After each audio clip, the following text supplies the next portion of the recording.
নমস্কার। শ্রী শ্রী ব্রহ্ম বৈবর্ত পুরাণ প্রকৃতি খণ্ড ষষ্ঠ অধ্যায় সরস্বতী, লক্ষ্মী ও গঙ্গার বিবাদ, অভিসম্পাত এবং নদীরূপ প্রাপ্তি। নারায়ণ কহিলেন, শোন মুনিবর, অপূর্ব কাহিনী এক কহি অতঃপর। একদিন সরস্বতী গঙ্গা দেবী সহ বৈকুণ্ঠ ধামেতে করে অতীব কলহ। গঙ্গা দেবী সেই ক্ষণে হয়ে রুষ্টাউতি, বাণীরে দিলেন শাপ, শোন মহামতি। মম বাক্যে সরস্বতী হও স্রোতস্বিনী, ভারতে বসতি কর হইয়া তটিনী। গঙ্গা অভিশাপে দেবী সেই দিন হতে, কলিকালে নদীরূপে বহিছে ভারতে।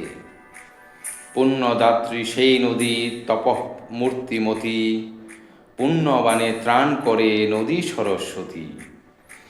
সরস্বতীর তীরে যেই প্রাণত্যাগ করে, বৈকুণ্ঠে গমন করে প্রফুল্ল অন্তরে। সরস্বতী জলে স্নান যেই পাপী করে, সর্বপাপ মুক্ত হয় জানিবে অন্তরে। চিরকাল বিষ্ণুলোকে হয় তার বাস, সরস্বতী তীরে হয় সর্বপাপ নাশ। চতুর্দশী পূর্ণিমাতে অক্ষয়া তিথিতে, দক্ষিণ অয়নে যারা সুবিশুদ্ধ চিতে। ব্যতিপাত যোগ কিংবা পূর্ণ দিবসেতে, স্নান করে এই জলে শুদ্ধ অন্তরেতে। বৈকুণ্ঠ ধামেতে সেই যাইবে নিশ্চয়, হরির দর্শন তার অবশ্যই হয়। বাণী দেবী বরে যারা পুণ্য লাভ করে, দর্শন স্পর্শনে তার সমপুণ্য ধরে। যেই জন 1 মাস ভক্তিযুক্ত মনে, সরস্বতী মন্ত্র জপে একান্ত নির্জনে। মহামূর্খ হয় তবে কবির প্রধান, নাহিক সন্দেহ তাই শুনমতিমান। মস্তক মুণ্ডন করি সরস্বতীর তীরে, যেই জন স্নান আদি করে সেই নীরে। পুনর্জন্ম নাহি হয় বেদের বচন, মুক্তি লাভ হয় তার ধন্য সেই জন। শ্রবণ করিয়া এই মধুর বচন, কৌতূহলে নারদ শ্রী ভগবানে কন। কি প্রকারে সরস্বতী গঙ্গার শাপেতে, পরিণত হইলেন তটিনী রূপেতে। শুনিতে বাসনা মম কহ ভগবান, গঙ্গা কেন করিলেন অভিশাপ দান। সামান্য কনহেন দেবী বাণী সরস্বতী, শাপিল কিরূপে গঙ্গা কহ মহামতি। কেনই বা সরস্বতী শাপের ভাজন, বিস্তারি সকল কথা করহ বর্ণন। পুরাণ দুর্লভ এই কলহ কারণ, দয়া করি ভগবান করহ বর্ণন। নারায়ণ কহিলেন, শোন ঋষিবর, কহিতেছি সব কথা তোমার গোচর। সর্বপাপ দূরে যায় শুনিলে এ কথা, শুনো শুনো হে নারদ অপূর্ব বারতা। লক্ষ্মী সরস্বতী গঙ্গা পত্নী এই 3, হরিপ্রেমে মন সুখে রহে রাত্রি দিন। সবাই সমান প্রিয়া গৃহিণী হরির, আনন্দে থাকেন সব হৃদয় সুস্থির। একদা শ্রী গঙ্গা দেবী সহাস্য বদনে, হরিরে কটাক্ষ করে সকাম নয়নে। হেরিয়া তাহার সেই সহাস্য বদন, হৃষ্টচিত্তে ভগবান হাসিলা তখন। লক্ষ্মী দেবী তাতে কিছু মনে নাহি করে, সেদিকে না দৃষ্টি দিলা অবহেলা ভরে। কিন্তু তাতে রুষ্টা হল দেবী সরস্বতী, বিরূপা হইলা দেবী জাহ্নবীর প্রতি। সহাস্য বদনা লক্ষ্মী দিলেন প্রবোধ, কিন্তু নাহি দূর হল সরস্বতীর ক্রোধ। কিছুতেই সরস্বতী শান্ত নাহি হন, আরক্ত হইল তাঁর বদন নয়ন। অধর শরীর কাঁপে ক্রোধের কারণ, সম্বদিয়া শ্রীহরিরে কহিল তখন।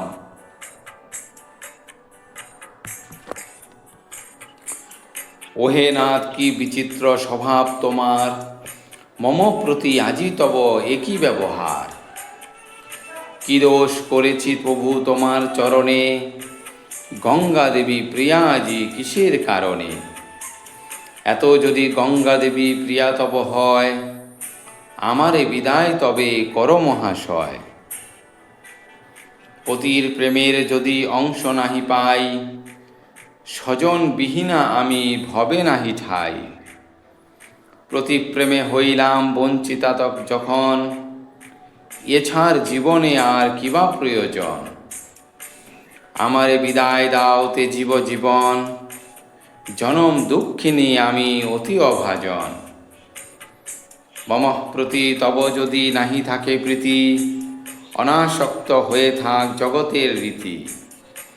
সমদর্শী যদি তুমি সহনারায়ণ, কি কারণে তবে তোমা পূজে জীবগণ। মূর্খগণ বলে তোমা সত্যের আধার, সমদৃষ্টি নাহি তব নাহি সুবিচার। কুপিতা দেখিয়া তারে হরিনারায়ণ, সভা ছাড়ি অবিলম্বে করিলা গমন। ইহাদিক দেখি গঙ্গা দেবী মহারুষ্ট হয়ে, বাণীরে ভৎসনা করে অতীব নির্ভয়ে। লজ্জাহীনা গর্ভজুতা শোনেরে কামুকি, বরসাদ হবি তুই স্বামী সুখে সুখী। আমি কি একাই হই পতি প্রণয়িনী, তুই কি নহিস তার প্রণয় ভাগিনী। বুঝিয়াছি কামাতুরা তুই সরস্বতী, কামে অন্ধ মন তর অতি দুষ্টমতি। মম সুখে ঈর্ষা তোর জাগিয়াছে মনে, গর্ব তোর চূর্ণ আমি করিব এক্ষণে।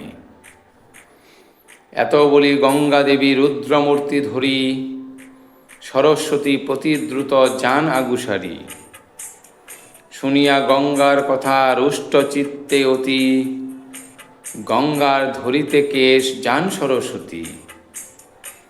উভয়ে উভয় প্রতি রসাবেশে যা ধায়, পদ্মাবতী লক্ষ্মী তবে উঠিয়া দাঁড়ায়। মধ্যস্থা হইয়া লক্ষ্মী করে নিবারণ, তোমরা কলহ কেন করো অকারণ। সামান্য বায়ুতে কভু এত ঝড় বয়, নারায়ণ প্রিয়া দোহে সমান নিশ্চয়। শোনো গঙ্গা সরস্বতী বচন আমার, উভয়ে মিলিয়া দোহে থাক একাকার। লক্ষ্মীর বচন শুনি বাণী রুষ্ট মন, লক্ষ্মীরে দিলেন সাপ ভারতী তখন। মনস্তাপ পাবে তুমি সাপেতে আমার, ধরিবে বৃক্ষের রূপ জগৎ মাঝার। মম অভিশাপ কভু যায় না বিফলে, নদীরূপে বিরাজিবে এই ধরাতলে।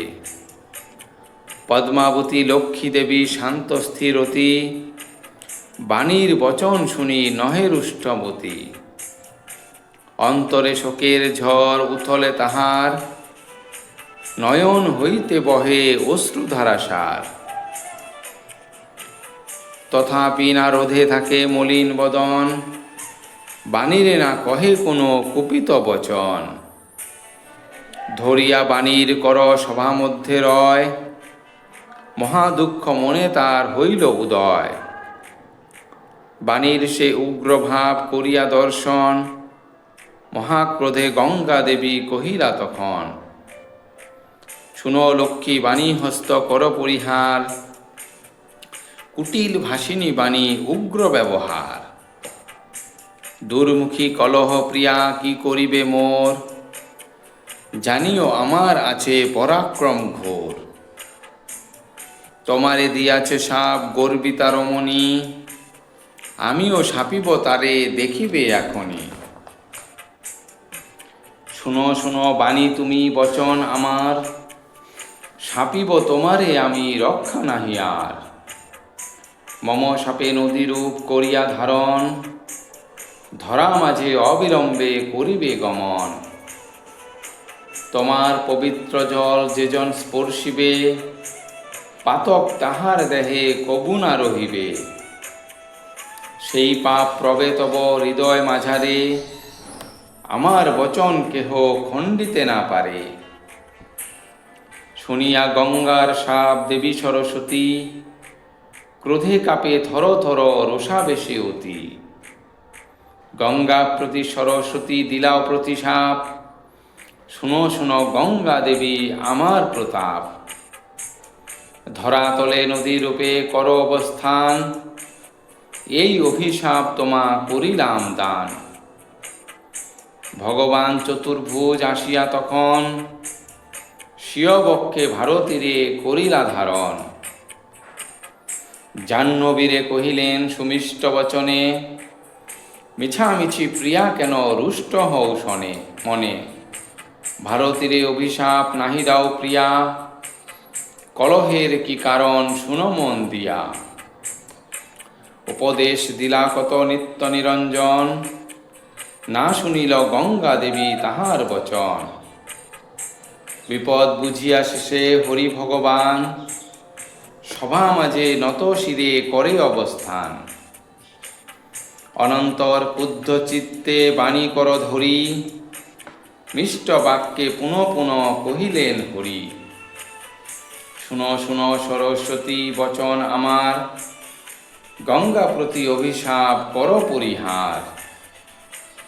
হরির বক্ষেতে স্থান লোভী সরস্বতী, ক্রমে ক্রমে হইলেন শান্ত স্থির অতি। লক্ষ্মীরে ডাকিয়া হরি কহিলা সেথায়, ধর্মধ্বজ গৃহে তুমি জন্মিবে ধরায়। অযৌনি সম্ভবা কন্যা রূপেতে জন্মিবে, দৈব দুর্বিপাকে সেথা বিক্ষত্ত লোভিবে। জন্মিবে ভূতলে দৈত্য শঙ্খচূড় নামে, হইবে তাহার পত্নী এই ধরাধামে। তুলসী নামেতে খ্যাত হইবে ধরায়, সাপ মুক্তা হয়ে পরে আসিবে হেথায়। ভজিবে তাহারে তুমি দিয়া সর্বমন, কালক্রমে হইবে সাপের খণ্ডন। সাপ অবসান হলে তুমি পুনরায়, ধরা হতে মম পাশে আসিবে হেথায়। অন্য এক সাপ যাহা সরস্বতী দিল, কিভাবে ফলিবে তাহা শ্রীকৃষ্ণ কহিল। বৃক্ষরূপ ত্যাজি পরে তটিনী রূপেতে, পদ্মা নামে অভিহিতা হইবে জগতে। লক্ষ্মীরে কহিয়া সব দেবনারায়ণ, গঙ্গা দেবী প্রতিকণ বিষণ্ণ বদন। শুনো শুনো গঙ্গা দেবী আমার বচন, নদী রূপে ধরাতলে করিবে গমন। পতিত জনের তুমি করিবে উদ্ধার, ভাগীরথী নামে খ্যাতি হইবে তোমার।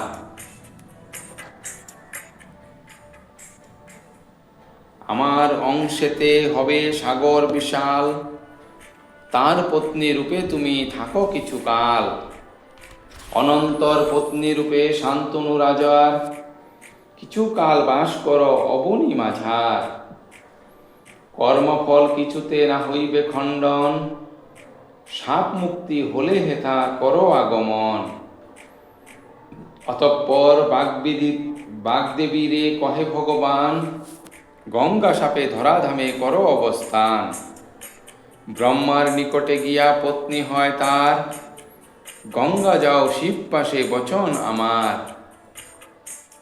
পদ্মে তুমি শান্ত অতি ক্রোধ কিছু নাই, সাধ্বী তুমি মোর কাছে রহ সর্বদাই।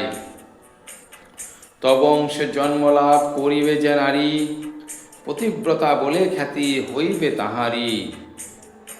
শুনো শুনো গঙ্গা দেবী আমার বচন, শিবের নিকটে তুমি করহ গমন। সুশীলা কমলা দেবী অতি শান্তমতী, আমার নিকটে সেই করুক বসতি। শুনিয়া হরির মুখেই এসব বচন, গঙ্গা লক্ষ্মী সরস্বতী করিলা রোদন। সরস্বতী কহিলেন শুনো নারায়ণ, আমি অতি দুষ্টমতি বুঝিনু এখন। জনমের মত মোরে দাও গো বিদায়, পতিহারা হয়ে আর বাঁচি কি উপায়। ধরণীর মাঝে আমি করিব গমন, যোগ বলে সুনিশ্চয় তেজিব জীবন। এছাড় জীবনে আর আছে কিবা কাজ, কলহ করিয়া আজ পেনু বড় লাজ। লজ্জা খণ্ডাইতে যদি নাহি পার হরি, খণ্ডাইব আমি প্রাণ বিসর্জন করি। এত বলি সরস্বতী করেন রোদন, গঙ্গা দেবী অতঃপর করে নিবেদন। গঙ্গা কহে শুননাথ জগতের পতি, কোন অপরাধে আমি দোষী তব প্রতি। কি কারণে মোরে আজ দিতেছ বিদায়, নিশ্চয় তেজিব প্রাণ কহিনু তোমায়। মম প্রতি কৃপা যদি নাহি কর তবে, রমণী বধের ভাগী হয়ে তুমি রবে। কৃপা না করিলে আমি ত্যাজিব জীবন, এত বলি গঙ্গা দেবী করেন রোদন। সুশীলা বিনীতা অতি লক্ষ্মী পূজনীয়া, কোনো দোষ নাই তার কোমল হৃদয়া। পাপের ভাগিনী তিনি হন অকারণে, তবু কারো প্রতিরোষ নাহি তার মনে। বাণী আর গঙ্গা দেবী আপনার তরে, যেভাবে কৃষ্ণের কাছে কৃপা যাঞ্চা করে। লক্ষ্মী দেবী কিন্তু শুধু আপনার লাগি, না কহেন কোনো কথা তাই পুণ্যভাগী। ধীরে ধীরে স্বামীপতি করিয়া বিনতি, কহিলেন অবশেষে মৃদু ভাষে অতি। লক্ষ্মী কহে শুননাথ আমার বচন, সত্যের স্বরূপ তুমি দেবনারায়ণ। অকারণ ক্রোধ তব নাহি শোভা পায়, ক্ষমা কর সকলেরে আপন দয়ায়। কতকাল বিরাজিব ধরণী মাঝার, তব পাদ পদ্ম কবে দেখিব আবার। করিবে সমস্ত পাপী মোর জলে স্নান, মোর জলে পাপ যত করিবে প্রদান। কহ কহ প্রভু মোরে মুক্তির উপায়, কেমনে ফিরিয়া পুনঃ আসিবে হেথায়। সরস্বতী সাপে গঙ্গা বহিবে ভারতে, পাপ হতে মুক্তি লাভ করিবে কি মতে। গঙ্গা সাপে বাণী যাবে ভারত ভবনে, কহনাথ মুক্তি লাভ করিবে কেমনে। এতে কহিয়া লক্ষ্মী ধরিলা চরণ, হরিরে প্রণাম করিলা রোদন। ভক্ত বাঞ্ছা কল্পতরু শ্রীহরি তখন, কমলারে বক্ষ মাঝে করিলা ধারণ। কহিলেন ভগবান প্রসন্ন বদনে, শুনো শুনো প্রিয়া মোর শুনো বরাননে। ভয় নাহি কর মনে ধৈর্য ধর চিতে, উপায় চিন্তন আমি করি বিধিমতে। উভয়ের বাক্য যাতে আমাদের রয়, সেরূপ করিব আমি জানিও নিশ্চয়। এক অংশে সরস্বতী নদীরূপ হোক, অন্য অংশে ব্রহ্মা কাছে যাক ব্রহ্মলোক। স্বয়ং থাকুক দেবী আমার নিকটে, সত্য কথা শুনো দেবী কহিও কপটে। জাহ্নবীর এক অংশ ভগীরথ শনে, অবশ্য যাইবে সেই ভারত ভবনে। পবিত্র করিবে দেবী তিনটি ভুবন, আপনি থাকিবে গঙ্গা আমার সদন। রহিবে জাহ্নবী দেবী শিবের জটায়, সুপবিত্রা বলি খ্যাতি হইবে ধরায়। শুনো শুনো পদ্মা দেবী বচন আমার, তব অংশ বিরাজিবে ভারত মাঝার।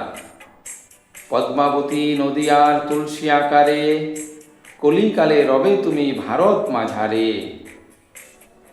অতীত হইলে বর্ষ ৫,০০০, সাপ মুক্ত সকলেই হইবে আবার।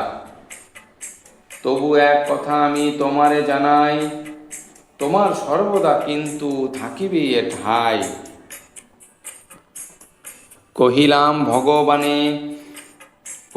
সত্য কথা ওগো বরাননে, ছায়া মাত্র তোমাদের যাইবে ভুবনে। শুনো শুনো পদ্মাবতী আমার বচন, বিপত্তি ও সম্পদের তোমরা কারণ। যেজন তোমরা জল করিবে স্পর্শন, যেজন তোমার জল করিবে স্পর্শন, পাপমুক্ত হবে সেই ধন্য সেই জন। পাপীর প্রদত্ত পাপ তোমার যা হবে, আমার ভক্তের স্নানে সে পাপ না রবে। যেই সব তীর্থরাজি পৃথিবীতে রয়, ভক্তের দর্শনে তাহা সুপবিত্র হয়। যেখানে আমার ভক্ত করে অবস্থান, সেই সব স্থান হয় তীর্থের প্রধান। স্ত্রীঘাতী গোহত্যাকারী ব্রহ্মঘাতী জন, ভক্তের দর্শনে হয় সুপবিত্র মন। অসিজীবী মসিজীবী আদি সমুদায়, ভক্তের দর্শনে সবে সুপবিত্র হয়। বিশ্বঘাতক জন মিথ্যা সাক্ষী চোর, ঋণগ্রস্ত বেশ্যাসক্ত জারজ পামর।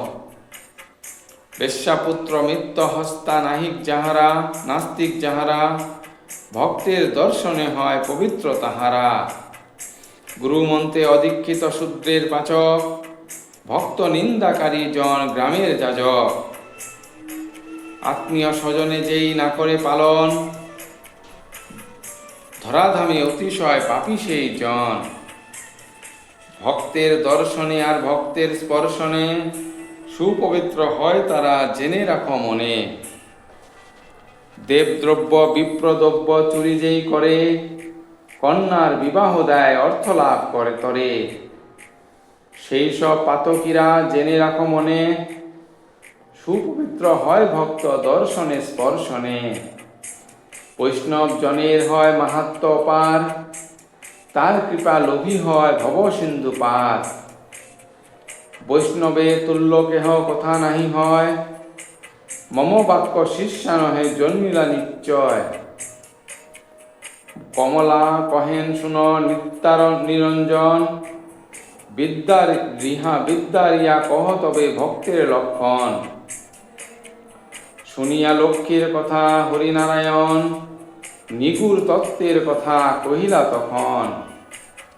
লক্ষ্মী দেবী তুমি মোর প্রাণতুল্য প্রিয়, তাই তোমা কহিতেছি কথা গোপনীয়। গুরুমুখে বিষ্ণু মন্ত্র যেই জন শুনে, সেই জন সকলের শ্রেষ্ঠ ত্রিভুবনে। কর্মফলে ভক্ত মোর স্বর্গে কি নরকে, যেথায় থাকুক কভু না পড়ে বিপাকে।